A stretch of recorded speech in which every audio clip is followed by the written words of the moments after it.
Hello guys, good evening. இன்னைக்கு evening நம்ம evening ஸ்நாக்ஸ்க்கு பாருங்கள், ஒரு டிஃப்ரெண்ட்டாக பானிபூரி தான் பண்ணுறோம்.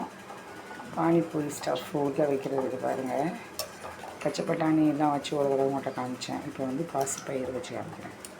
பாசிப்பயிறு இன்றைக்கி நான் ஊற்றி முடிச்சுட்டு வந்து தேட்டம் வந்ததுனால சுடுதண்ணியில் ஊற போட்டு வச்சுருக்கேன் 1/2 hour. இப்போது அது கூடயே உருளைக்கிழங்கு, நல்ல பெரிய உருளைக்கிழங்கு ஒன்று ஸோ நல்லா சிம்மில் வச்சு இது வேகட்டும். தேவையான பொருட்கள் பார்த்துடலாம். தக்காளி பழம் பாருங்கள், நல்ல 2 தக்காளி பழம், ஒரு கொத்து கருவேப்பிலை, ஒரு வெங்காயம் லாஸ்ட்டாக குட்டியாக கட் பண்ணி வைக்கிறதுக்கு ஒரு வெங்காயம். இதில் பாருங்கள், கொத்தமல்லி, புதினா தண்ணி தேய்ச்சிக்க ஊற வச்சுருக்கேன். எல்லாம் ஊறட்டும்.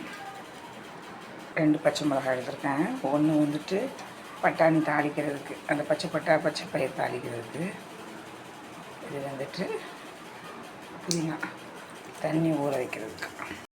மூடி போட்டுடலாம். இப்போ கொஞ்சம் உப்பு போட்டுடலாம்.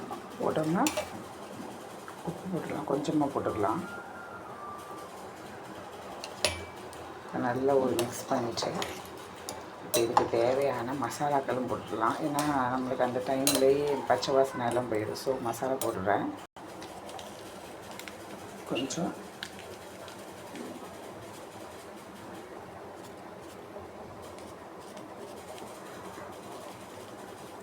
குழம்பு மசாலா போட்டாச்சு.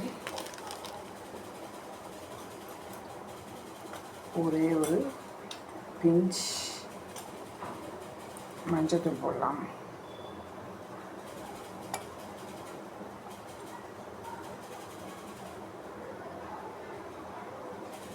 அவ்வளோதாங்க.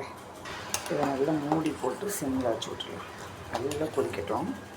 நம்ம குக்கரில் வச்சா எப்படி பதமாக வைப்போம் அதே மாதிரி நல்லா வரட்டும். அதுக்கப்புறம் காமிக்கிறேன்.